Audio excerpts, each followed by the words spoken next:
I always thought that in my old age I would live in a house full of grandchildren, cook Sunday dinners for a large family, and knit little socks to the quiet crackling of the fireplace. Theodore, my husband, often said, "B, our autumn will be golden." But fate had other plans. Theodore passed away 5 years ago, a sudden heart attack during his morning jog, and took all our plans for the future with him. The house was empty in an instant. 67 years old, a widow, with a daughter who lives in Australia and rarely calls, and a son, Ashton, who is all that remains of my former life. 38 years old, a long-haul truck driver, kind like his father, but just as indecisive. Stockton was never a big city, but after Theodore's death, it shrank to the size of my house on Oak Ridge Avenue. 4 walls, a worn-out sofa, a creaky staircase, and photographs. Dozens of photographs of a life left behind. Ashton married Michaela 6 years ago. I remember their wedding day. She was stunning in her white dress, with a perfect smile, like something out of a glossy magazine. 34 years old, an administrator at Dr. Price's dental clinic, always impeccably dressed, always knowing the right thing to do. I watched my son look at her with the eyes of a man who couldn't believe his luck. I was happy for them too. I really was. It all started with their dream of owning a home. Ashton came to see me on one of his rare days off. He sat at the kitchen table, twirling a cup of cold tea in his hands. "Mom, Michaela and I found a house," he said, looking away. "It's in a new neighborhood near a park.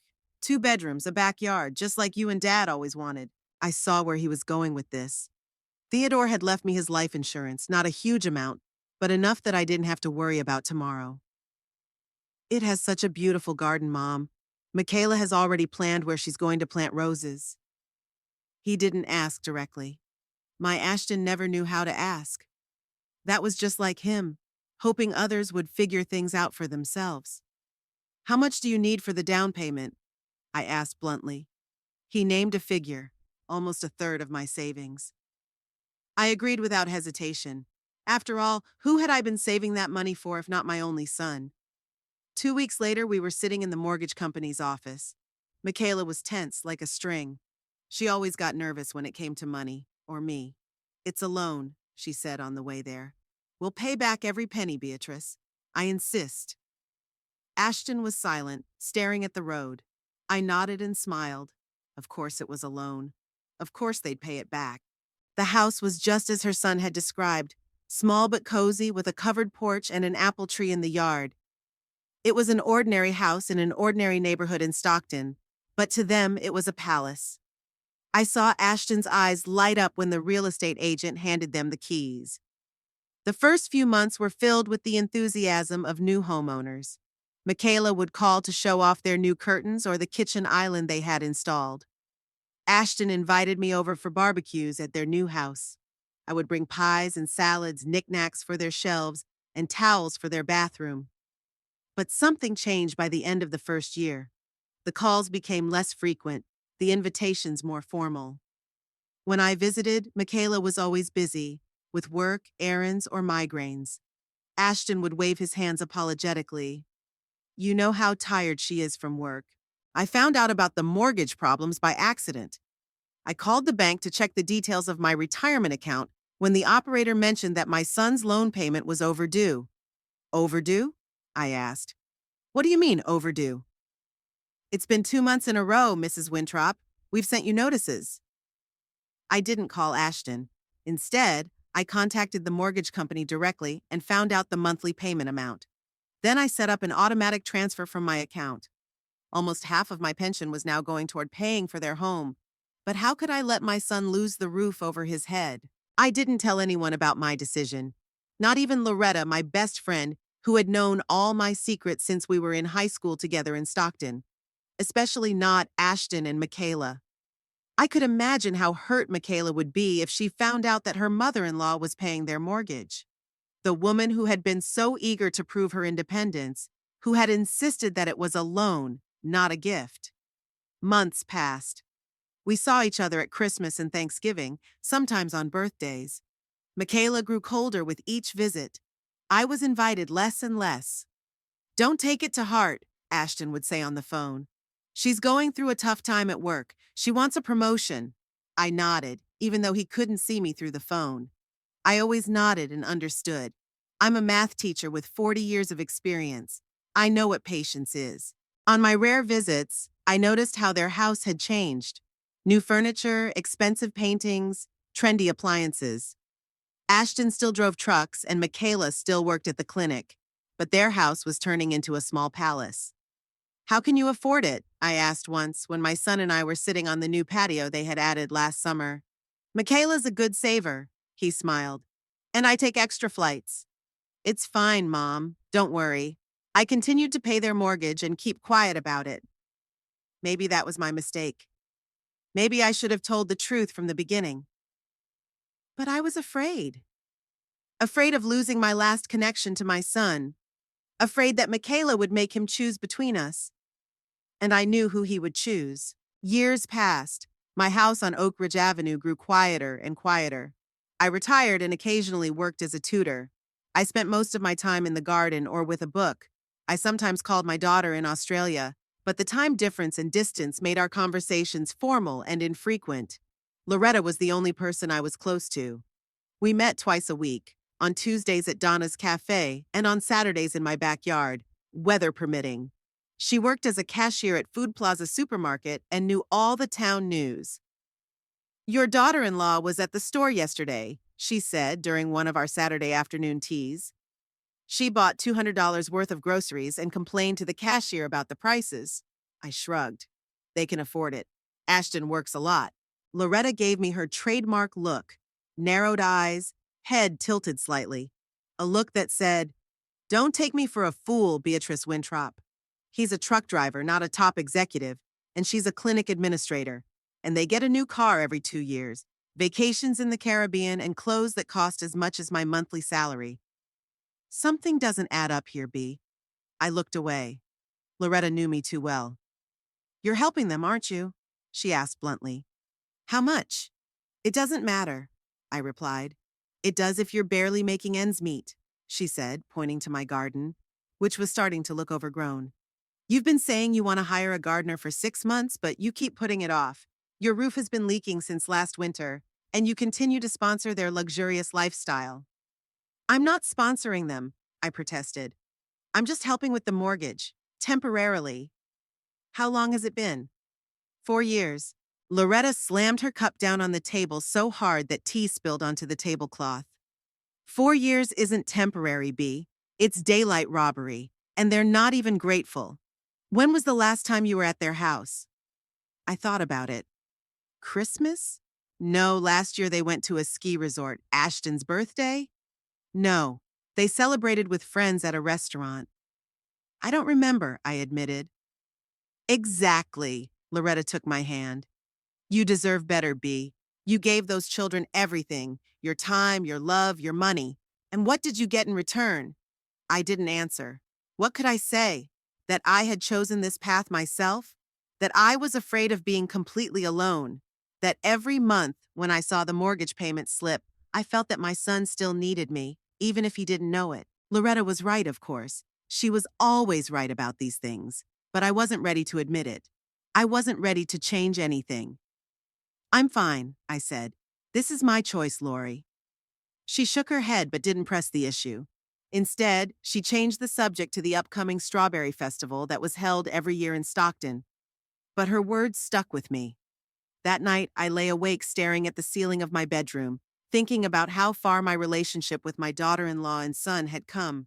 When did it all start to fall apart? Was it a gradual cooling, or was there a specific moment, a point of no return? I remembered the day I brought them a geranium planter for their new porch. Michaela accepted the gift with a forced smile and placed it in the far corner of the yard, where it was barely visible.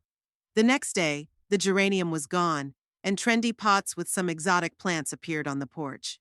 Or the time I offered to watch their cat while they were away for the weekend. Michaela preferred to send the animal to an expensive pet hotel, saying that the professionals would take care of him there. Each incident was a small needle, but over the years, so many needles accumulated that my soul turned into a pin cushion. And yet, I continued to pay for their house. I continued to be the quiet, understanding mother-in-law who didn't interfere or cause problems. I continued to hope that one day the ice would melt, that Michaela would see me as an ally rather than a threat. Ashton called once a week, short, formal conversations about the weather, his work, my health. Never anything deep or personal. He never asked if I needed help with the house or money. I didn't blame him. He had always been that way, always going with the flow, avoiding conflict. He inherited that from Theodore. My husband also preferred peace at any cost. The difference was that Theodore knew how to strike a balance between avoiding conflict and standing up for what was right. Ashton just gave in, always and in everything.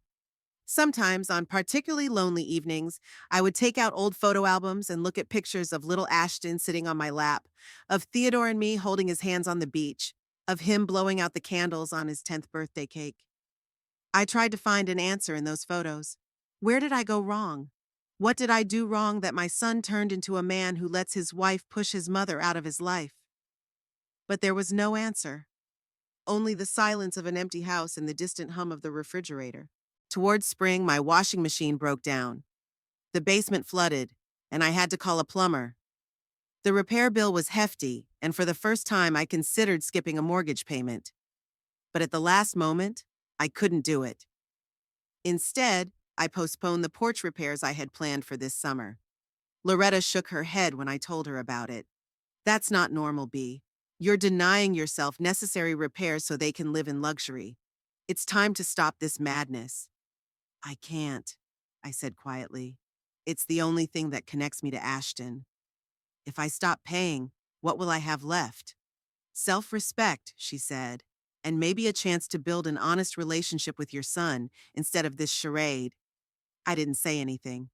Loretta was right, but I wasn't ready for the truth. I wasn't ready to let go of the last thread connecting me to my family. And so it went on until the day that changed everything. The day I found out about their housewarming not from my son, but from a neighbor who saw them handing out invitations. The day I decided to show up uninvited and found out how my son's wife really felt about me. The news of the party hit me on a perfectly ordinary Tuesday.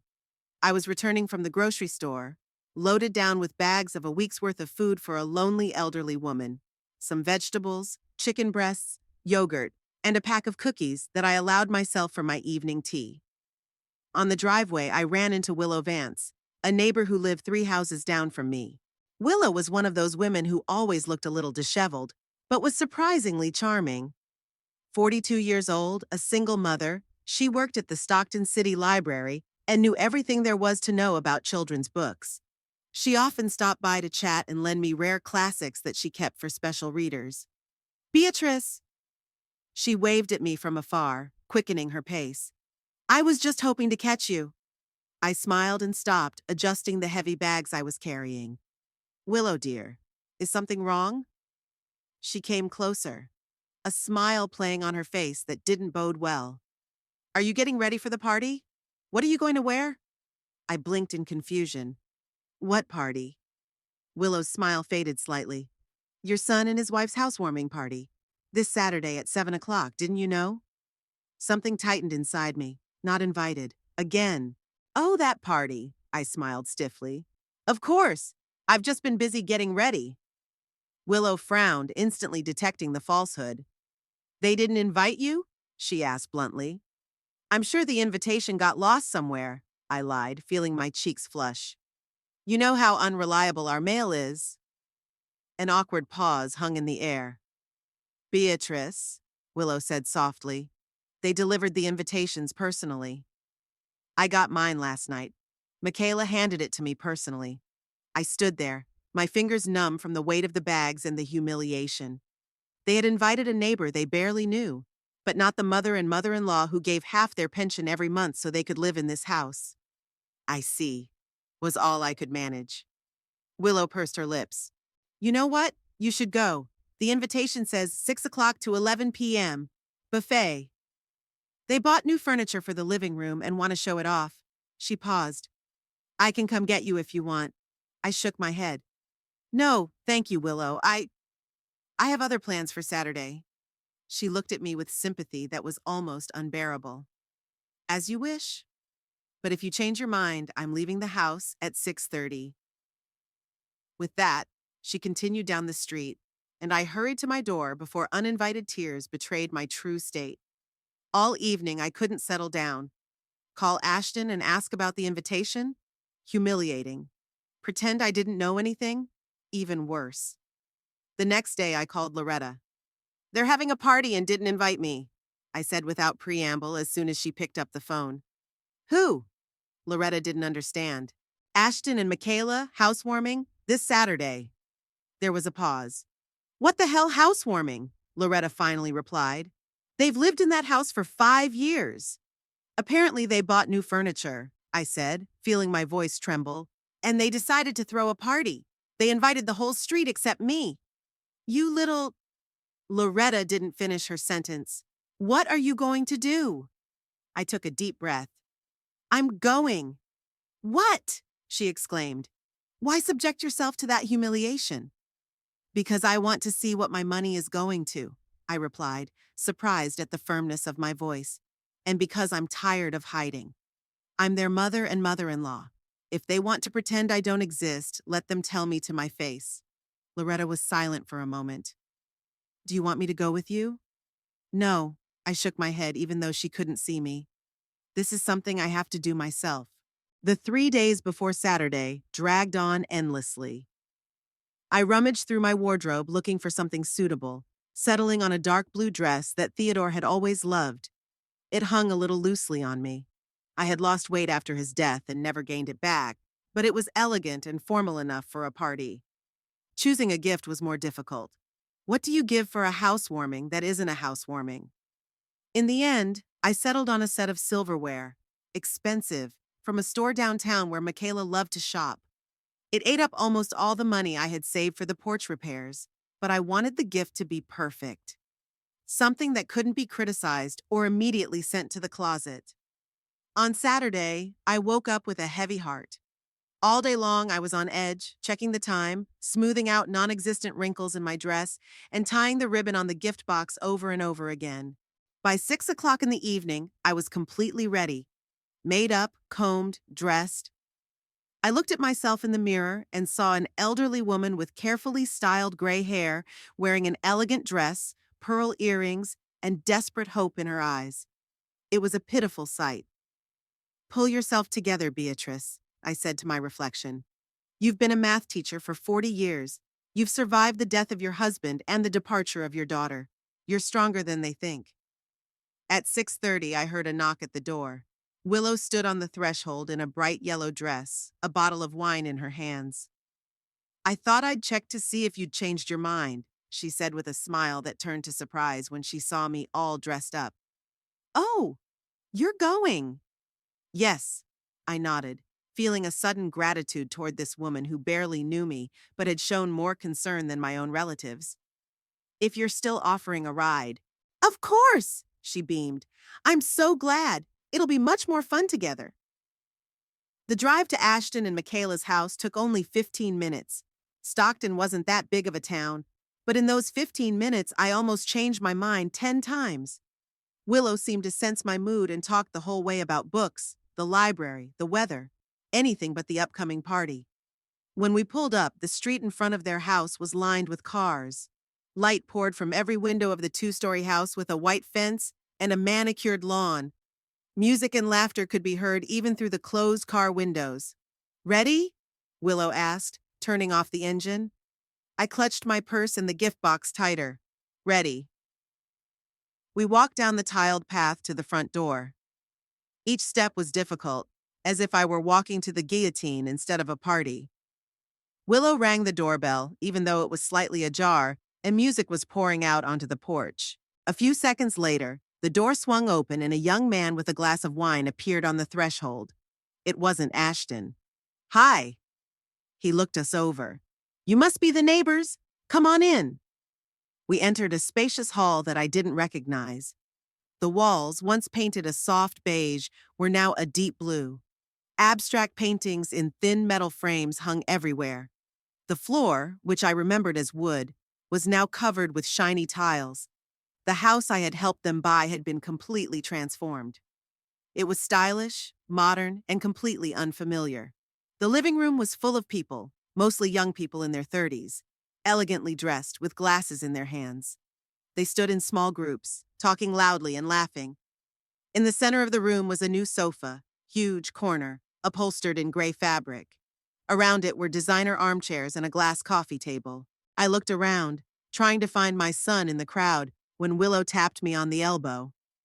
"I'll get us something to drink," she said. "Wait here." She disappeared in the direction of the kitchen, and I stood in the middle of the living room, feeling completely out of place. No one paid any attention to me. An elderly woman in a blue dress, clutching a gift box as if it were a lifeline. "Beatrice?" I heard a surprised voice behind me. I turned around. Ashton was standing there with a glass in his hand, looking at me as if he had seen a ghost. "Hi, son." I tried to smile. "What a wonderful party." "What are you doing here?" he asked, and I heard panic in his voice rather than joy. "I came to congratulate you on your new home," I said, handing him the box. "This is for you and Michaela, silverware. I thought it would go well with your new furniture." Ashton didn't take the gift. Instead, he looked around nervously, as if searching for someone in the crowd. "Mom, you should have called, warned me." "About what?"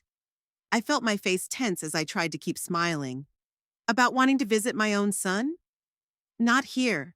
He lowered his voice. "Let's go to the kitchen." He took me by the elbow and led me through the crowd of guests. I could feel curious glances on me. Who is this old woman? What is she doing here? The kitchen was quieter, although there were still several people standing around the island talking, surrounded by bottles and snacks. Willow was there, talking to a woman. When she saw us, she waved, but Ashton didn't respond. "Why didn't you tell me about the party?" I asked bluntly, as soon as we stopped at the far wall of the kitchen. Ashton ran his hand through his hair, a gesture he had made since childhood when he was nervous. "It was a spontaneous decision. We weren't planning anything serious. But you handed out invitations. Willow got hers 2 days ago." He looked away. "It was Michaela's idea. I wanted to call you, but..." "But what?" "She said it was a teen party, that you wouldn't be interested." I looked at the son I had given birth to, raised and loved with all my heart, at the man who now couldn't look me in the eye as he told an obvious lie. "And you agreed with her?" I asked quietly. He didn't answer. It was more eloquent than any words could have been. "Ashton!" A woman's voice rang out from the direction of the door. "There you are! I've been looking everywhere for you." I turned and saw Michaela. She was beautiful in a form-fitting black dress with perfect hair and makeup. Around her neck sparkled a necklace that even I, who knew little about jewelry, could tell was expensive. She froze when she saw me. "Beatrice?" Her voice was full of undisguised surprise. "What are you doing here?" "Hello, Michaela." I forced another smile. "I came to congratulate you on your new furniture." Her gaze darted to Ashton, then back to me. "How sweet," she said without a hint of sincerity. "But you should have warned us. This is a private party, just for friends." "I thought as mother and mother-in-law I automatically fell into that category," I replied, feeling my chin begin to tremble. Michaela smiled, a cold, rehearsed smile. "Of course, under normal circumstances, but today is a special occasion. We're not only celebrating new furniture, but also my promotion. I'm now the clinic manager." "Congratulations," I said sincerely. "That's a big achievement." "Thank you," she nodded. "We were planning to tell you on Sunday at lunch." Another lie. No one had invited me to Sunday lunch. I could tell by the way Ashton was avoiding my gaze again. "I brought you a gift," I said, handing the box to Michaela. "Silverware from Silver Age in the center." She took the box with her fingertips as if it were something unpleasant. "How traditional," she said with a slight grimace.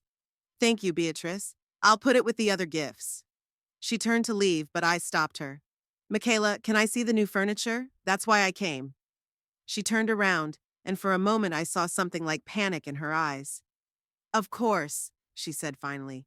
"Ashton, show your mother our new living room." With that, she left, taking my gift with her. "Come on," Ashton nudged me by the elbow. "I'll show you the sofa and armchairs." We returned to the living room, which seemed even more crowded than before. Ashton led me to the new sofa, telling me how long they had spent choosing the fabric and shape, how this model fit perfectly into their interior. I listened half-heartedly, looking around the house I had invested so much money in. Everything was new: the curtains, the paintings, the lamps. On the walls hung expensive framed photographs of Ashton and Michaela, them at the beach, them in the mountains, them against the backdrop of skyscrapers in some mega city. Not a single photograph of me or Theodore. Not a single reminder that Ashton had a past, a family, roots. "And this is our new fireplace," Ashton said, pointing to an electric hearth built into the wall. "It has adjustable flames and remote control." "That's lovely," I nodded, although inside I felt increasingly unreal. "How much did all this cost?" Ashton hesitated. "Not as much as it looks. Michaela found some good deals." "And your truck driver's salary plus her job at the clinic allow you to buy designer furniture, go on vacation, and wear diamond necklaces?" I asked quietly. Ashton paled. "Mom, please don't start. Not here, not now." "When then?" I felt something break inside me. "You don't call, you don't invite me over, you don't ask how I'm doing. You don't care that my roof is leaking and I don't have money to fix it because I'm paying your mortgage." "What?"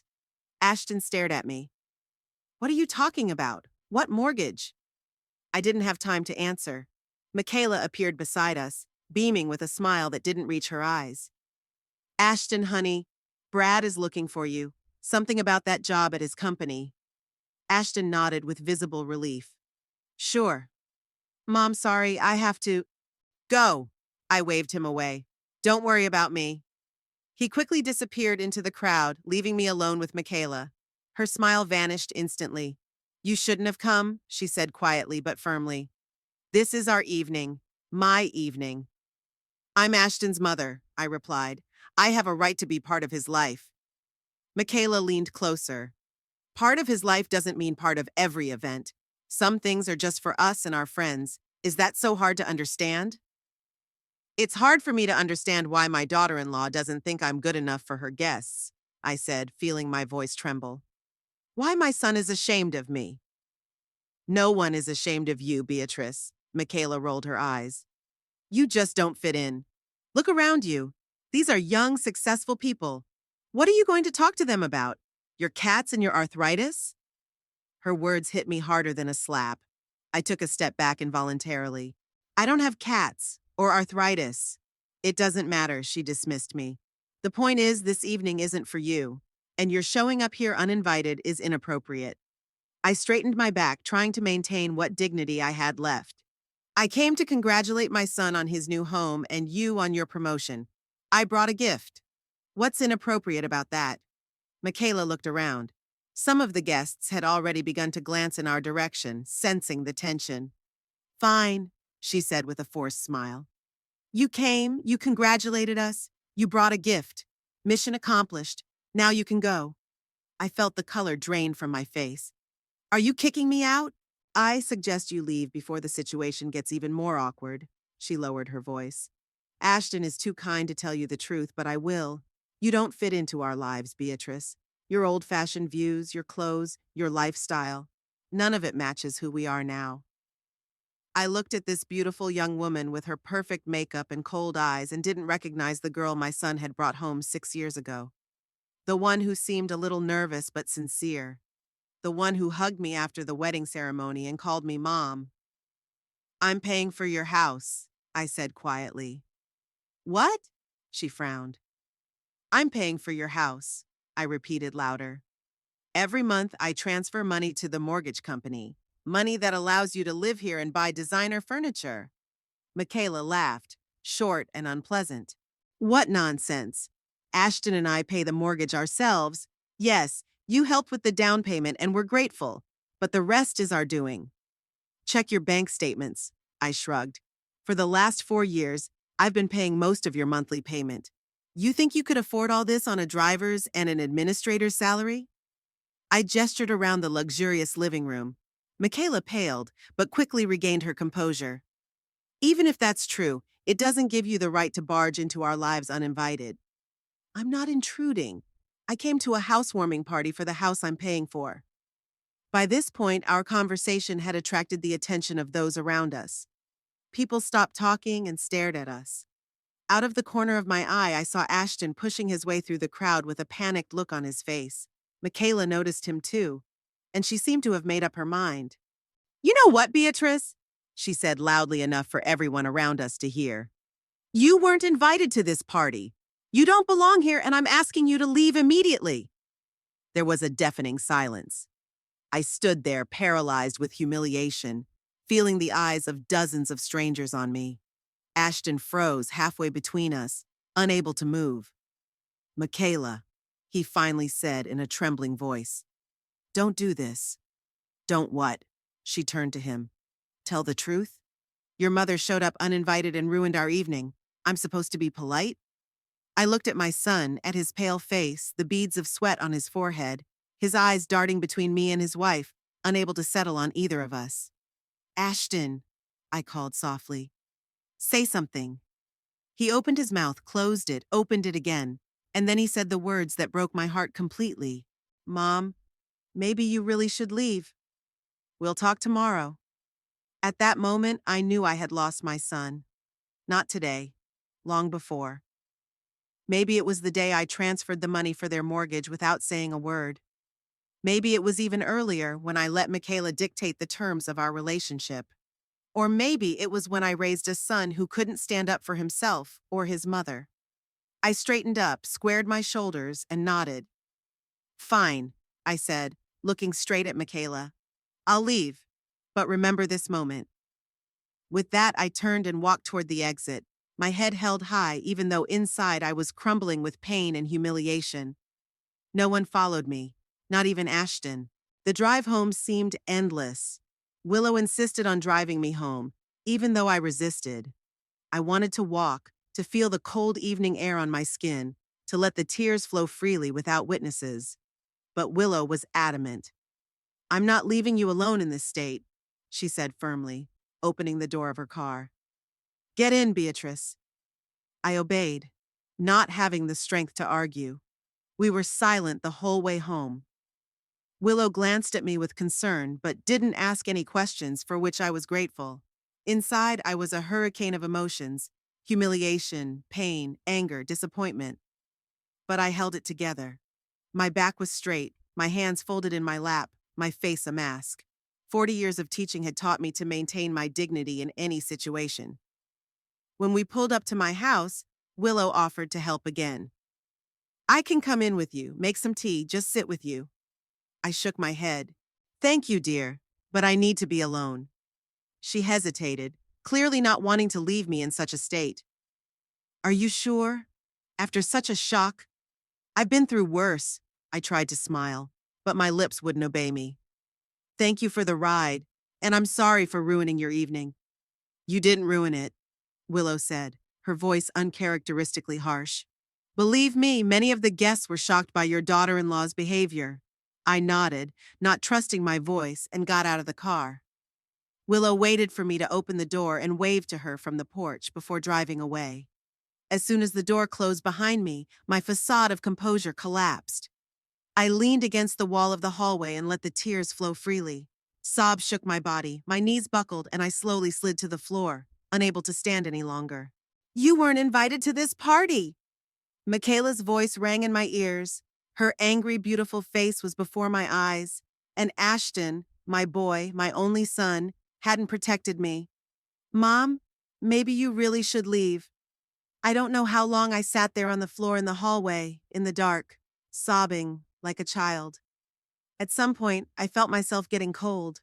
The tile floor was freezing, and my blue dress didn't keep me warm. With great effort, I got up and limped to the bathroom, where I washed off my smudged makeup and splashed cold water on my face. In the mirror, an elderly woman with red eyes and downturned lips stared back at me. I didn't recognize myself. Where was the confident math teacher who could quiet a class with a single glance? Where was the strong woman who had buried her husband and continued on with her life? When had I turned into this pathetic shadow, a doormat for people to wipe their shoes on? After changing into my bathrobe, I made myself some tea. Strong, with a spoonful of honey, just the way Theodore liked it. Sitting in the kitchen in complete silence, I tried to make sense of what had happened. Not just tonight, but the last few years that had led to this humiliation. I gave them everything: money, support, freedom. I didn't interfere, I didn't impose myself, I didn't demand gratitude. And what did I get in return? Public humiliation and contempt. The phone rang, breaking the silence and making me jump. I knew who it was before I even looked at the screen. Loretta. The only person who would call so late. Hello? My voice sounded hoarse from crying. B! Loretta's voice sounded alarmed. Are you okay? What happened at the party? I took a deep breath. She kicked me out, Lori, in front of everyone. What? Loretta didn't hide her outrage. How dare that little bitch? I told her everything about the cold reception, the luxurious new surroundings, Michaela's words, and Ashton's silence. With every word, I felt not only pain, but also anger growing inside me. It was the cold, rational anger of someone who had allowed themselves to be taken advantage of for too long. Am I understanding correctly? Loretta's voice trembled with rage. That they kicked you out of the house you pay for? Yes. The word came out with difficulty. That's right. And your son just stood there and watched? Worse. He told me I should leave. There was a pause. I could hear Loretta breathing into the phone, trying to control her emotions. B, she finally said, you have to stop paying for their house. Right now. I closed my eyes. The thought had already crossed my mind, but hearing it from Loretta was different. More real. More frightening. They're going to lose their house, I said quietly. So what? There was no sympathy in Loretta's voice. They're adults. Let them take responsibility for their actions. But Ashton is my son. And you're his mother. The one he allowed to be humiliated. The one he humiliated himself. I was silent, twirling a teaspoon between my fingers. Loretta was right, and I knew it, but part of me still resisted. Part of me was still a mother who couldn't hurt her child, even if he had hurt her. What if, I began uncertainly, I talked to him, explained the situation? Maybe he doesn't understand? Beatrice Winthrop. Loretta rarely called me by my full name, only when she was really angry. Are you going to apologize for coming to a party at a house you pay for? Are you out of your mind? I sighed. No, you're right. It's so hard. It's not complicated, she said. It's painful, but it's necessary. Otherwise, they'll keep using you until you're worthless, and then they'll throw you away like a piece of trash. We talked for a long time. Loretta was boiling with indignation, and I gradually moved from shock and pain to something closer to determination. By the time we finished talking, I knew what I was going to do. Are you sure? Loretta asked finally. This is a big step. I'm sure, I replied, my voice sounding firmer than I expected. Enough of being a doormat. After our conversation, I couldn't sleep. I wandered around the house like a ghost, stopping at Ashton's photos. There he was at 5, with a knocked-out front tooth and a happy smile. There he was at 12, with the first bike Theodore and I gave him for Christmas. Here he is at his graduation, standing between us, so handsome in his cap and gown. When did he change? At what point did my kind, sensitive boy turn into this weak man who lets his wife humiliate his own mother? By morning, I was exhausted but calm. When the clock struck 8, I dialed the bank's number. My voice was dry and businesslike. Good morning. I'd like to cancel an automatic payment. The woman on the other end of the line was professionally polite. Of course, Mrs. Winthrop. Which payment would you like to cancel? The monthly transfer to Homestar Mortgage. One moment, please. Let me check the information. Yes, I see it. A payment of $1,200 debited on the 15th of each month. Would you like to cancel it completely or change the amount? I closed my eyes for a second. My last chance to back out. My last chance to keep the status quo.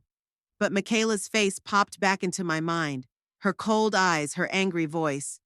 You weren't invited to this party. Cancel it completely, I said firmly. Starting today. You'll need to confirm this action. I'll send a code to your phone. A few minutes later, it was done. The automatic payment was canceled. I sat at the kitchen table, staring at the confirmation on my phone screen, feeling strangely empty. Not relieved, not satisfied, not triumphant. Just empty. My phone vibrated. A message from Ashton. Mom, I'm sorry about yesterday. Michaela was out of sorts because of stress at work. Let's talk. I looked at those words and felt nothing. No anger, no disappointment. Just the exhaustion and strange calm of someone who had finally made a difficult but necessary decision. Without responding to the message, I put my phone down and went into the garden. It promised to be a sunny day, and my roses needed attention. I worked for several hours, pruning, weeding, watering. The physical labor helped me not to think, not to feel, just to exist in the present moment. My phone rang several times. Ashton.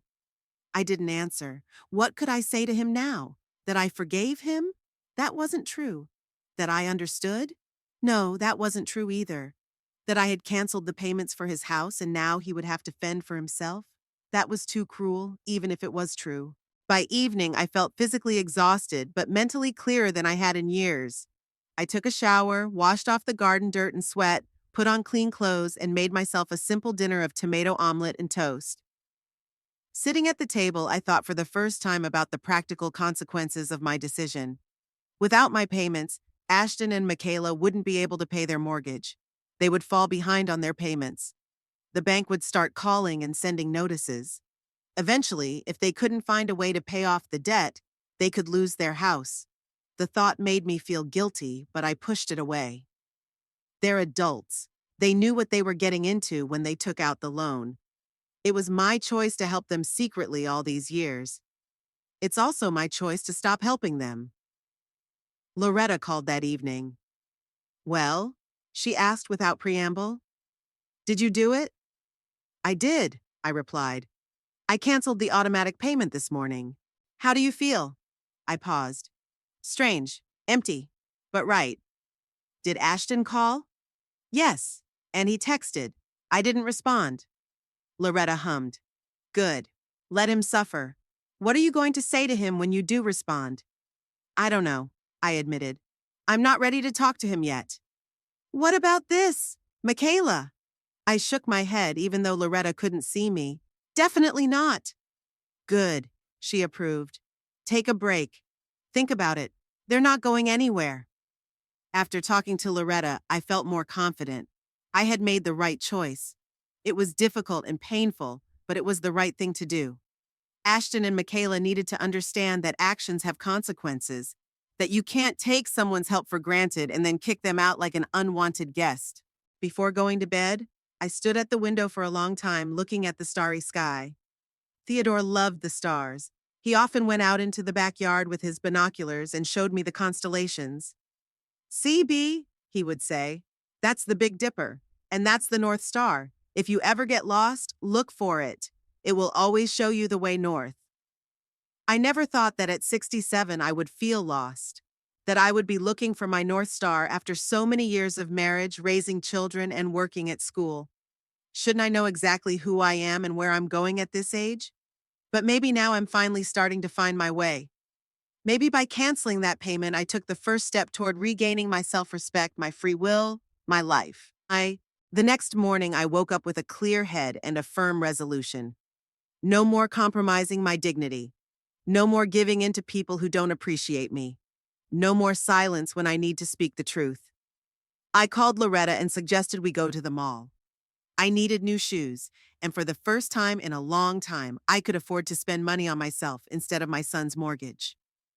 You're changing, Bee, Loretta remarked as we tried on shoes in an expensive store.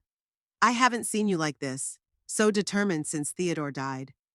I looked at my reflection in the mirror, an older woman with a straight back and clear eyes. I'm tired of being a shadow, Lori. A shadow of my former self, a shadow of Theodore's wife, a shadow of Ashton's mother. It's time to be Beatrice Winthrop again. We bought not only shoes, but also a new dress, a scarf, and even expensive perfume that I had wanted for a long time, but considered too extravagant.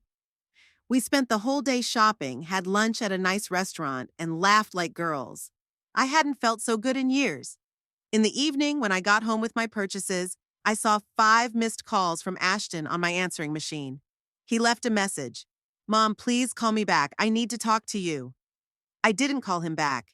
Not because I wanted to punish him, although a small part of me probably did. It was because I wasn't ready yet. I needed time to strengthen my resolve, to find the right words, to meet him not from a position of victimhood, but from a position of strength. The next day, I scheduled the porch repairs I had been putting off for so long. The contractor promised to come in a week. I also made an appointment with my hairdresser. It was high time for a new hairstyle. And I ordered new curtains for the living room to replace the faded ones that had been hanging there since Theodore's time. With each action, I felt myself coming back to life. It was as if I had been in hibernation all these years, existing, but not really living. And only now, after a painful awakening, did I begin to breathe deeply again. Ashton kept calling. On the fourth day, I answered. His voice sounded alarmed. Mom, finally, I was worried. Why didn't you answer? I needed time, I said calmly. After that night. He hesitated. Yes, about that. I wanted to apologize. Michaela went too far. She was on edge because of work and the guests. And that's why she publicly humiliated me? My voice remained even, but inside, anger began to boil again. And you let her? He faltered. I didn't know what to do. It all happened so fast. You could have stood up for your mother, Ashton. You could have told your wife that you don't treat someone who helped you buy your house like that. I know, Mom, and I'm sorry. I really am. Michaela is sorry too.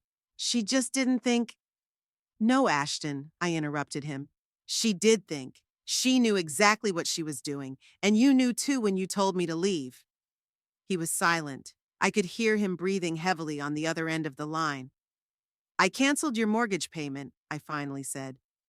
What? His voice rose an octave. What payment? The one I've been making every month for the last 4 years, $1,200, almost half my pension. I don't understand, he said, sounding genuinely confused. What are you talking about? I've been paying most of your mortgage, Ashton. All this time. After you missed 2 payments the first year and the bank contacted me as your guarantor. But, he seemed to have lost his voice. Why didn't you say anything? Because I knew how Michaela would react, and because I wanted to help. But now I'm not going to do that anymore. Mom! His voice was tinged with panic. We can't afford the full payment. We don't have enough money. That's not my problem, I said, surprised at my own firmness. You're adults. Work it out yourselves. But we'll lose the house. Maybe, I agreed. Or you'll find a way to pay it off yourselves, or you'll sell it and buy something more affordable. I can't believe this, his voice trembled. Are you doing this out of revenge? Because of what happened at the party? No, Ashton, I sighed. I'm doing this because I finally realized that by helping you this way, I'm not doing you any favors. I'm allowing you to live beyond your means and treat me like an ATM instead of a mother. That's not fair, he protested. I've always treated you with respect. Really? I asked quietly. Then why did you let your wife kick me out of the house I pay for? He was silent. I could hear his ragged breathing and imagined him sitting in his luxurious home, which he might soon lose, trying to make sense of what he had just learned. What should I do? He finally asked, and in that moment he became my little boy again, coming to me with a skinned knee or a bad grade. Talk to Michaela, I said. Tell her the truth, and decide how you're going to live from now on, without my financial support. She'll be furious, he muttered. Yes, I agreed, she will. We talked for a few more minutes. Ashton begged me to reconsider, promising that Michaela would apologize, that they both realized their mistake. But I was adamant. 4 years of secret payments was enough. It was time to stop being a doormat and start living my life. When I finally hung up, I felt a strange sense of relief. It was as if a heavy burden I had been carrying on my shoulders all these years had finally disappeared. I didn't know what would happen next, whether my son and I would have any kind of relationship, whether they would lose their home, whether they would forgive me or I would forgive them. But I knew one thing. I would no longer sacrifice myself for people who didn't appreciate that sacrifice. At the bank, I received official confirmation that the automatic payment had been canceled. Looking at the document, I said aloud, as if making a vow to myself, never again. May in Stockton was always beautiful. Apple and cherry trees were in bloom, the air was filled with the scent of lilacs, and the sky was bright blue, not a cloud in sight.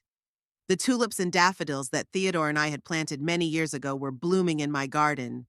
Every spring they returned like faithful friends, reminding me of the time we had together. A month had passed since that ill-fated party. A month since I had canceled Ashton and Michaela's mortgage payments. A month of a new life in which I had finally started thinking about myself instead of others. The porch repairs were complete, and now I could sit there in a wicker chair with a cup of tea, watching the street life.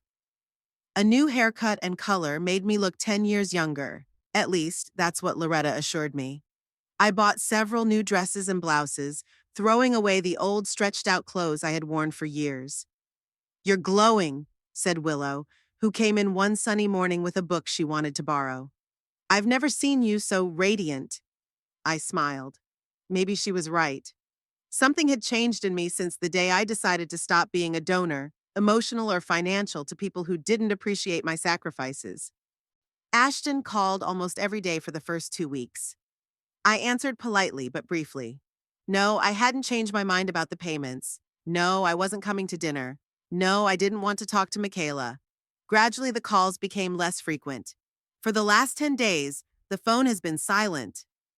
I haven't sought contact, but I haven't avoided it intentionally either.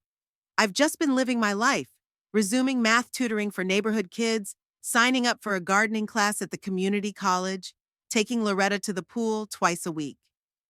For the first time in years, I felt free. The day the doorbell rang, I was repotting geraniums.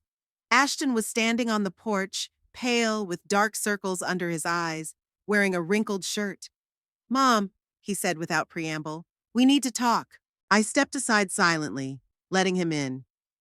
He went into the kitchen, where we had always talked about important things since he was a little boy. He sat down at the table, hunched over like an old man. "Would you like some tea?" I asked, taking off my gardening gloves and washing my hands in the sink. "No, thank you," he shook his head. "Mom, the bank called. We missed 2 payments. They're threatening to take us to court." I nodded, drying my hands with a towel. That was to be expected. Ashton looked at me in bewilderment. "You really stopped paying. I hoped until the last minute that you would change my mind?" I sat down across from him. "No, Ashton. I said I wouldn't pay your mortgage anymore. And I kept my word." He ran his hand through his hair, a gesture that always betrayed his nervousness. "We can't pay the full amount, Mom. We just don't have that kind of money." "You can sell the house," I suggested calmly. "Buy something more affordable, or rent an apartment until you can save up for a down payment." "Sell the house?" He looked at me in horror. "You know how much Michaela loves this house. We've put so much into it." "I put a lot into it too," I remarked. "Not just the down payment, but the monthly payments for 4 years. But when I came to this house, your wife kicked me out." Ashton lowered his eyes. "I already apologized for that. Michaela is sorry too. She was distraught because of stress at work. And that's why she publicly humiliated me?" I shook my head. "There's no need to justify the unjustifiable, Ashton. Your wife showed her true feelings toward me, and you showed yours when you didn't defend me." He was silent, staring at the tabletop. I studied him closely. His gaunt face, the gray hairs at his temples, his tired expression. My boy looked exhausted. "How did Michaela take the news that I paid for your house?" I asked, though I had a pretty good idea of the answer. Ashton grimaced. "She was surprised." "Surprised?" I raised an eyebrow. "Just surprised?" "Okay," he sighed. "She was furious. At first she didn't believe me. Then she accused me of knowing and hiding it from her. Then," he hesitated. "Then what?" "She said you did it on purpose to control us, to use it against her later." I smiled bitterly. "Sure, I secretly paid for your house for 4 years, never telling anyone, just so I could use it against Michaela one day. What a devious plan." "I know that's not true," Ashton said quickly. "I explained to her that you just wanted to help." "And she believed you?" He looked away. "Not entirely." We sat in silence. Birds chirped outside, The wind rustled the leaves of the apple tree Theodore had planted the year Ashton was born. Ordinary, everyday sounds that contrasted strangely with the tension hanging in the kitchen. "Why didn't you tell me?" Ashton finally asked. "All these years? Why did you keep quiet?" I wondered. Why? Out of pride? Out of fear? Out of a desire not to cause trouble? "I guess I was afraid," I finally admitted. "Afraid that if I told you the truth, Michaela would see it as interference, that she would push you further away from me, that you would be forced to choose between us." "I would never choose," he muttered. "No?" I looked him in the eyes. "What did you do at the party, Ashton? Didn't you choose her when you told me to leave?" He lowered his head. "I was confused. I didn't know what to do."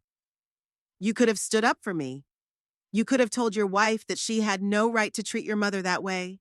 You could have walked me to the door and apologized.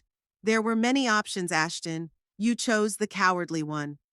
My words hung in the air, heavy and painful. Ashton didn't argue, perhaps because he knew I was right. "Mom," he finally said, "I didn't come here to bring up the past. I came to ask you to resume your payments, at least until we can work something out." I shook my head. "No, Ashton, I won't do that." "But we'll lose the house!" His voice was desperate. "Everything we've built over the years, all our plans." "What plans?" I asked. "Living beyond your means? Buying designer furniture and going on expensive vacations with your retired mother's money? Those were your plans?" "You're being unfair." He frowned. "We worked hard. Michaela got a raise. And you still couldn't afford what you had." I shrugged. "Facts are facts, Ashton. Without my help, you can't pay the mortgage. That means you're living in a house you can't afford." He looked at me as if he were seeing me for the first time. Perhaps he was. Maybe all he had ever seen was the image of his mother that he had created. Soft, yielding, always willing to help and never asking for anything in return. "I can borrow," he said after a pause. "From friends, from the bank." "You can," I agreed. "But that's a temporary solution. What are you going to do in a month, in 2 months, in a year?" He didn't answer. We both knew he had no real plan. "Listen," I softened my tone. "I don't want you to suffer. You're my son, and I love you. But I'm not going to be your financial lifeline anymore. It's not healthy, for me or for you." "But what if?" He hesitated. "What if Michaela apologizes?" "Really apologize in person?" I sighed. "It's not about an apology, Ashton. It's about the relationship, about respect, gratitude. You took my help for granted all these years. Without even realizing it, you allowed your wife to push me away, ignore me, treat me with contempt. And when I came to the house I paid for, she kicked me out, and you let her." "I was wrong," he said quietly. "I should have stood up for you." "Yes, you should have," I agreed. "But you didn't. And now here we are." Ashton looked up at me, his eyes full of pain and confusion. "What should I do, Mom? I can't lose the house. Michaela will. She won't survive it." "You won't die if you sell the house," I said firmly. "Millions of people live in apartments or more modest homes. It's not the end of the world." "It's the end of the world for Michaela," he muttered. "You know how proud she is of our house, our status. A status you can't afford," I finished for him. "Ashton, listen to me. You're stuck in an unhealthy relationship with your wife and with me. You let Michaela dictate the terms of your life, even when those terms are unrealistic. And I've gone along with it for too long, paying your bills in silence. So this is a lesson?" His voice flashed with hurt. "You want to teach us a lesson?" "No," I shook my head. "I want to live my life. Spend my money on myself, not on people who don't appreciate my help. This isn't a lesson, Ashton. This is my life." He stood up, paced the kitchen, and stopped at the window. I could see the tension in his shoulders, the struggle inside him. Part of me wanted to soften, to say I'd changed my mind, that I'd keep paying. But another part, a stronger part, knew that would be a mistake. "Are you sure you won't change your mind?" he asked without turning around. "No," I replied firmly. "I won't change my mind." He turned abruptly. "Even if it destroys my family? Michaela is already talking about divorce if we lose the house." I looked at my son. a grown man who still expected his mother to solve all his problems. If your wife is willing to divorce you over the loss of a house, Ashton, perhaps your marriage is already broken. He slammed his fist on the tabletop, making me flinch. You don't understand. This house is everything to her. It's a symbol of our success, our future. A symbol built on lies, I replied. On money you didn't have. Ashton slumped into a chair, covering his face with his hands. I don't know what to do, he muttered. I don't know how to fix this. I looked at him with sympathy, but without any desire to give in. I had been his lifeline for too long. It was time to let him learn to swim on his own. You can do it, I said. You're stronger than you think. Michaela says you're doing this out of revenge, he said, looking up at me with reddened eyes. For what she said at the party. Is that true? I thought about it. Was it revenge? Partly, maybe. That night was the catalyst, the last straw. But the decision had been brewing for a long time.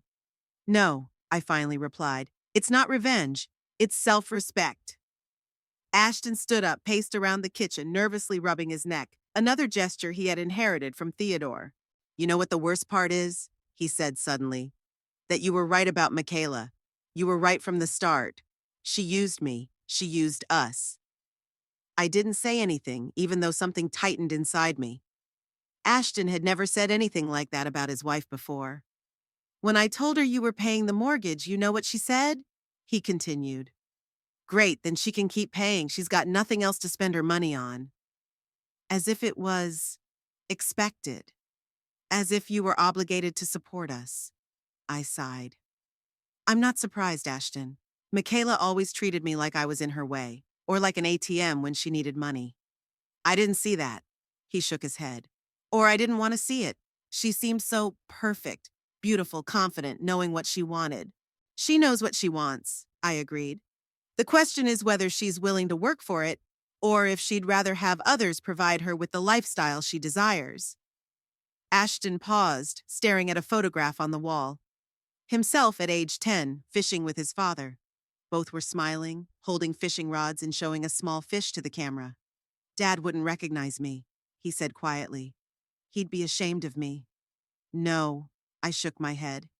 He would have loved you just as he always did. But he would have wanted you to be stronger, to stand on your own 2 feet. Ashton turned to me. I'm trying, Mom. I'm taking extra flights, working overtime. But it's not enough. Michaela, she has expensive tastes that you can't afford, I finished for him. Ashton, listen to me. I'm not going to resume payments. That's my final decision. But I can give you some advice if you're willing to listen. He nodded, looking at me with desperate hope. Sell the house, I said. Now, before the foreclosure proceedings begin, pay off the remaining mortgage and you might even have enough left for a down payment on something more modest. Start living within your means. Michaela would never agree, he shook his head. Then you'll have to make a choice. I looked him straight in the eye. What's more important to you?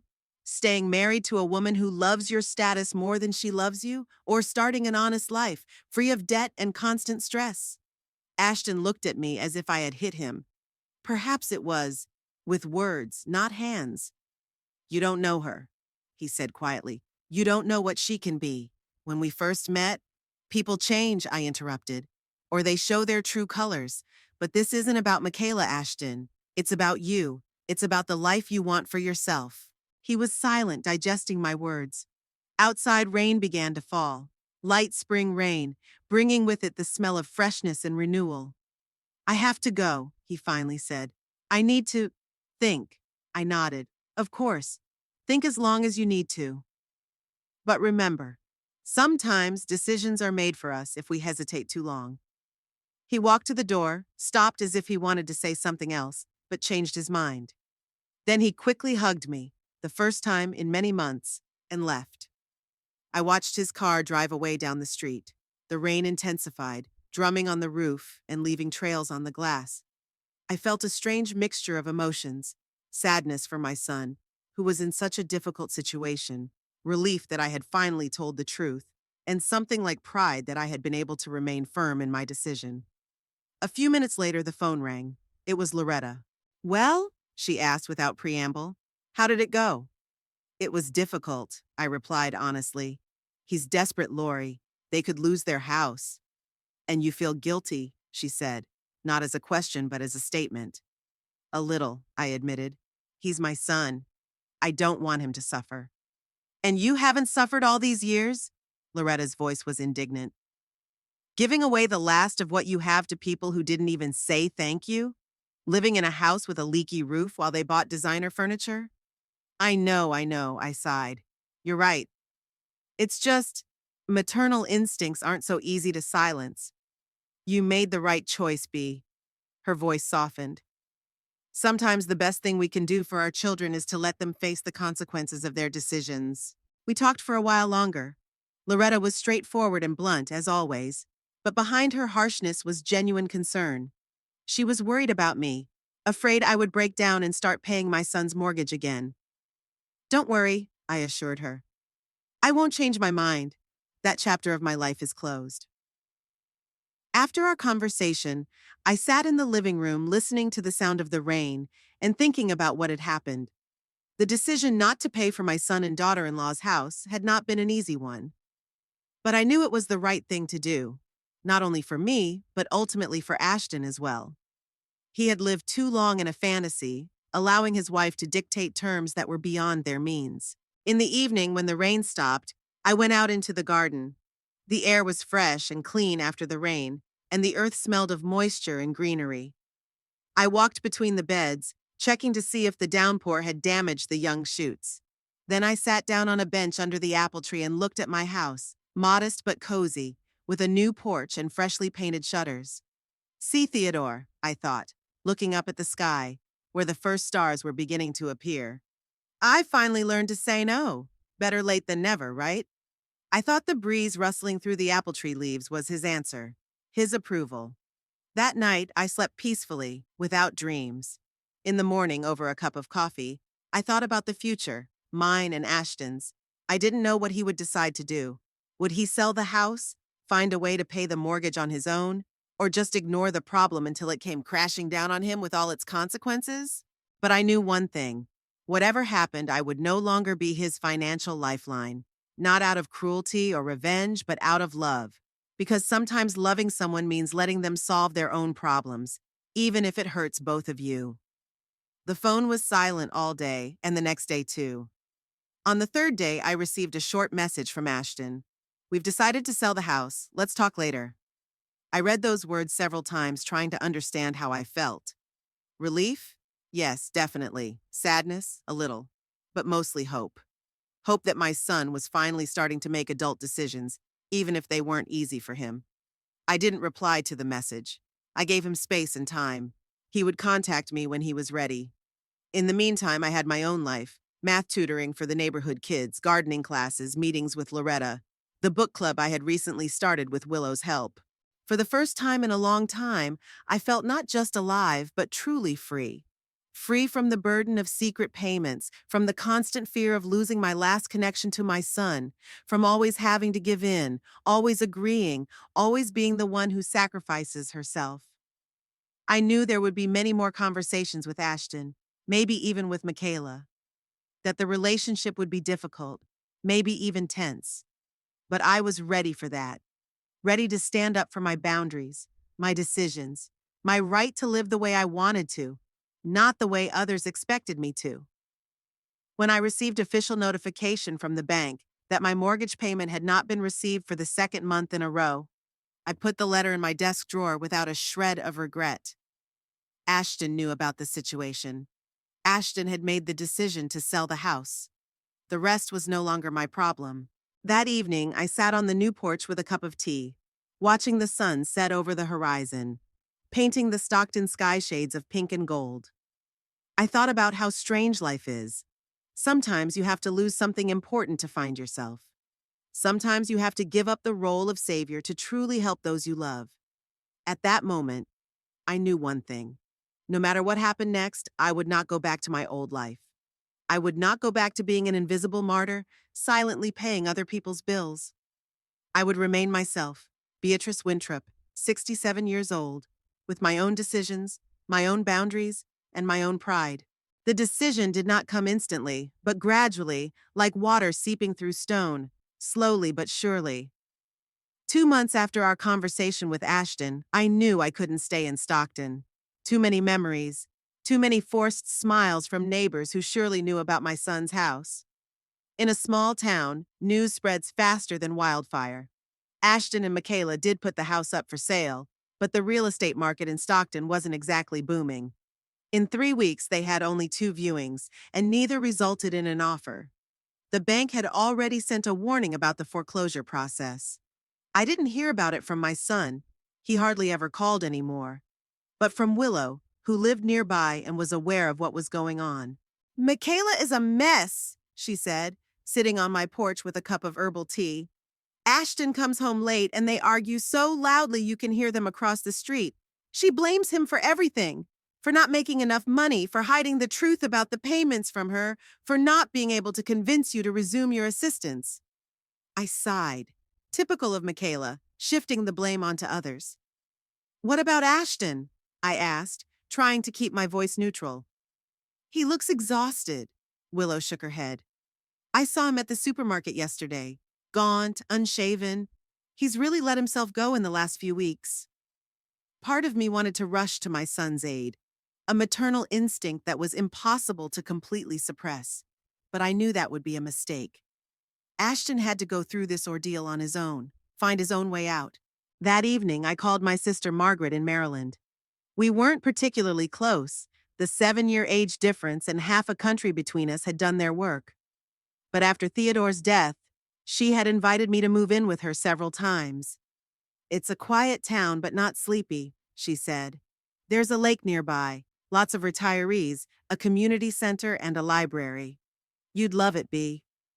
At the time, I declined. I couldn't imagine living far away from my son. Now, however, the idea of moving seemed not only possible, but necessary. "Margaret," I said when she picked up the phone, "remember when you asked me to move in with you? Is that still an option?" Her joyful exclamation was the best answer I could have hoped for. We talked for 2 hours, discussing the details. Margaret had been widowed 5 years ago, like me. But unlike me, she had a decent fortune from her late husband, a successful dentist. She lived in a large house on the lake, and in her words, was dying of boredom and loneliness. "There are 4 bedrooms in the house, Bee," she said. "I only use one. You can choose any of the others with a view of the lake or the garden, and you won't have to pay for your accommodation." Howard left more than enough. "I don't want to be a freeloader," I objected. "I can contribute my share." "Nonsense," she waved me off. "You'll be my companion. Believe me, your company is worth more than any rent." We agreed that I would come in 2 weeks, which would give me enough time to settle things in Stockton and prepare the house for sale. The decision to sell the house was difficult but necessary. I had lived there for 40 years, raised my children, grown old with my husband, buried him. Every corner held memories, but now those memories weighed more heavily than they warmed me. Loretta, of course, was shocked when I told her my plans. "Are you serious?" She sat at my kitchen table, looking at me incredulously. "Leave everything and move away? At your age?" "What's my age got to do with it?" I shrugged. 67 isn't 90. I'm still young enough to start a new life. "But all your friends are here." She gestured around the kitchen as if my friends were hiding in the cupboards. "Your whole life is here." "You're here," I agreed. "And I'll miss you every day. But let's face it, apart from you and a couple of neighbors, I have no one left here. My daughter is in Australia. My son, you know." Loretta sighed. "Have you talked to him? Told him you're leaving?" I shook my head. "Not yet. I wanted to make a final decision first. He'll be upset. Maybe, I wasn't sure. Or he'll feel relieved. It'll be easier for him without the constant reminder that his mother refused to save him financially." The next few days were spent in a flurry of activity. I sorted through my belongings, deciding what to take with me, what to sell along with the house, and what to give away. 40 years of life couldn't be packed into a few suitcases. I put photos, letters, and documents into special boxes. I sorted through my clothes ruthlessly, giving half to a charity at the church. I left most of the kitchen utensils behind. Margaret probably had everything she needed. Books were the hardest decision. I loved every one of them, but I couldn't take them all. In the end, I selected about 100 of the ones closest to my heart and donated the rest to the library where Willow worked. The real estate agent I hired was optimistic about the sale. The house is in good condition, the neighborhood is decent, and the price is reasonable, he said as he looked around the rooms. I think we'll find a buyer quickly. Sure enough, just 3 days after the listing went up, we had our first viewing. A young couple with a small child, almost like Theodore and me when we first moved to Stockton. They fell in love with the house at first sight and made an offer the next day, just a little below the asking price. I accepted without haggling. Ashton showed up unannounced on the day I signed the purchase agreement. He looked terrible, thin, with sunken cheeks and a glazed look in his eyes. "What's going on?" he asked when he saw the boxes in the hallway. "Are you moving?" I nodded, inviting him into the kitchen, the only place not yet cluttered with packing materials. "Yes, I'm selling the house. I'm moving to Maryland to live with Margaret." He stared at me in confusion. "To Aunt Margaret? But why? When?" "In a week," I said, setting a cup of tea in front of him. "I need a change, Ashton, a fresh start." "Because of me?" His voice sounded hurt. "Because of what happened?" I sighed. "Not only, but yes, that played a part. There are too many memories in Stockton, good and bad. I need to move on." He lowered his head, staring at his hands. "Michaela and I are breaking up," he said quietly. "She filed for divorce." I wasn't surprised, but I still felt a pang of regret. Not for Michaela, for the son who was suffering another defeat. "I'm sorry," I said sincerely. "Really?" He looked up at me. "You never loved her." "I didn't love the way she treated you, or me, but I never wanted you to be hurt, Ashton." He smiled bitterly. "Now I have no wife, no home, no mother." "You have yourself," I said firmly, "and the chance to finally start living your own life, not the one others have decided for you." We talked for hours. For the first time in a long time, Ashton was open and honest. He told me how Michaela had manipulated him for years, demanding more and more. How he had taken extra shifts to pay for her whims. How he felt like a failure, unable to give his wife the life she wanted. You know what's strange? I feel relieved, like a weight has been lifted off my shoulders. I don't have to pretend we can afford this life anymore. I don't have to listen to what a worthless husband I am because I can't buy her a new car or a trip to the Bahamas. I listened silently, letting him talk. Maybe this conversation should have happened years ago. Maybe then things would have turned out differently. "What are you going to do now?" I asked when he fell silent. "I rented a small apartment on the other side of town." He shrugged. "The bank is taking the house in 2 weeks. Michaela moved in with her parents in Portland. She says there's nothing left for her in Stockton." "What about you? Don't you want to leave?" He thought for a moment. "Maybe later. Right now, I need to sort out the divorce and the debts, but then, I don't know. I've always wanted to try living by the ocean." When Ashton left, he hugged me tighter than he had in years. "I'm going to miss you, Mom," he said quietly. "And I'm sorry for everything." "I'll miss you too," I replied, feeling tears welling up in my eyes. "But this isn't the end, Ashton. It's just a new chapter." He nodded. "Can I visit you in Maryland?" "Of course," I smiled. "Margaret's house is huge. There'll always be room for you there." After he left, I sat on the porch for a long time watching the sunset. Talking to my son had brought a strange sense of closure, as if a circle had been completed. Yes, he had made mistakes. Yes, he had allowed his wife to come between us. But in the end, he was just a man. Weak and imperfect, like all of us. And maybe now, after going through this painful experience, he would become stronger. The move took place exactly as planned. The moving company picked up my belongings, just 10 boxes and 3 suitcases, surprisingly little for an entire life. Loretta insisted on driving me to the airport, and the whole way there we both tried not to cry. "You'll call," she said as we said goodbye at the check-in counter. "Every day, and come visit at least once a year." "I promise," I hugged her. "And you can come too. Margaret will be happy." Marilyn greeted me with sunshine and a cool breeze from the lake.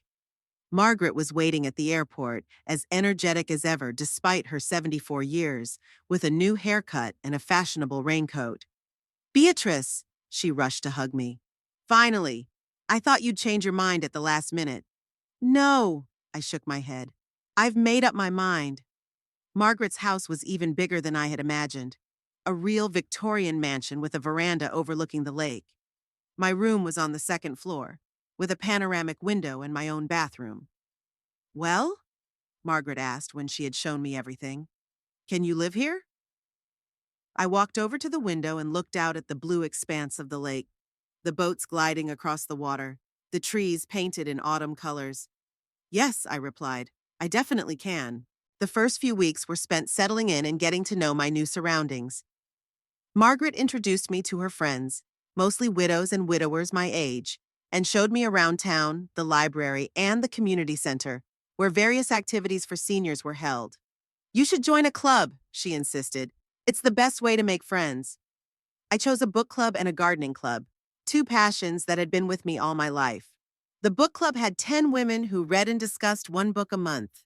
The gardening club offered practical lessons in the community center's greenhouse. Gradually, I began to feel like I belonged there. I made friends whom I would meet on walks along the lake, in cafes, and at the library.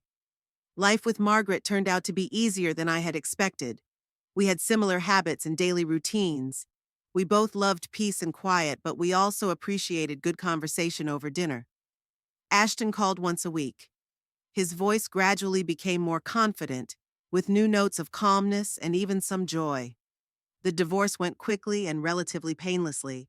Michaela wanted to end things with Stockton as soon as possible and start a new life in Portland. The house was sold by the bank at auction, but fortunately, he managed to avoid serious debt. "I found a new job," he said during one of his calls, "at a logistics company as a fleet manager, less time on the road, more time at home, and the pay is better." "I'm happy for you," I said sincerely. "You deserve it." In December, before Christmas, Ashton came to visit. His first visit in the 4 months since I had moved. He looked healthier, fuller, and there was a sparkle in his eyes again.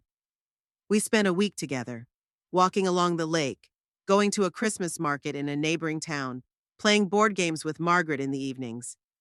It was the best Christmas I'd had in years, simple, relaxed, with no need to live up to anyone's expectations. "You know," Ashton said the day before we left, as we sat on the porch looking out at the frozen lake, "I never thought I'd say this, but the night Michaela kicked you out of the party was the best thing that ever happened to me." I looked at him in surprise. "Why?" "Because it set off a chain of events that led me here," he said, gesturing around him, "to a real life. No pretending, no trying to live up to other people's standards. I'm free, Mom. For the first time in a long time, I'm truly free." I knew what he meant. I felt the same way. In the spring, when the lake thawed and the first flowers bloomed in Margaret's garden, I received a letter from Willow. She wrote that she had seen Michaela in Stockton. She had come to pick up some things her friend had left behind. "She looks terrible," Willow wrote.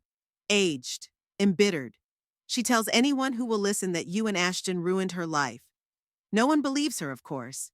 Everyone in Stockton knows how things really were." I didn't feel any schadenfreude reading those lines. Only regret that a person could be so blind to their own role in their misfortunes. The summer flew by.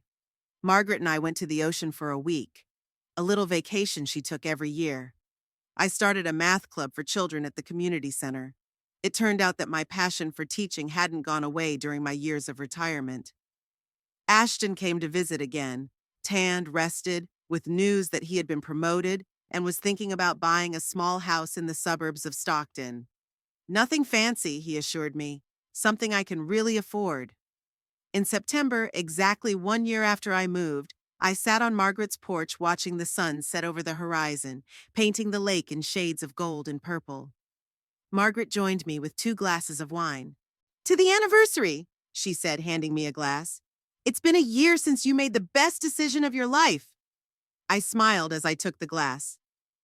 "To new beginnings," I said, clinking glasses with her. We sat in comfortable silence, watching the day give way to evening. A light breeze from the lake carried the scent of water and autumn leaves. Music played somewhere in the distance, probably from a boat cruising across the lake. Are you happy, Bee? Margaret asked suddenly. Do you regret your decision? I thought about it. Was I happy? It was a difficult question. I missed Stockton, my old house, and Loretta. Sometimes I woke up in the night and forgot where I was for a moment. Sometimes I dreamed about Theodore, and I felt his absence more keenly than ever. But I also felt a peace I hadn't felt in many years. Freedom from the burden I had placed on myself. Joy from new acquaintances, new experiences, new opportunities. Yes, I finally replied. I'm happy. And no, I don't regret it. And it was true. I didn't regret refusing to pay my son and daughter-in-law's mortgage. I didn't regret selling the house and moving halfway across the country. I didn't even regret that painful evening when Michaela publicly humiliated me and Ashton didn't stand up for me. Because without that evening, there wouldn't be this moment. Quiet, peaceful, filled with gratitude that at 68 years old, I found the strength to start a new life. A life in which I wasn't a doormat, an ATM, or invisible. A life in which I was simply Beatrice Winthrop, a woman who had finally learned to put herself first. Later, as I lay in my room overlooking the lake, I thought about all the twists and turns that had led me here. About the pain and joy, the losses and gains. About how strange life is. Sometimes you have to lose something to find something more valuable. My last thought before falling asleep was, I did it, Theodore. I finally learned to live for myself. And somewhere deep down, I knew he would be proud of me.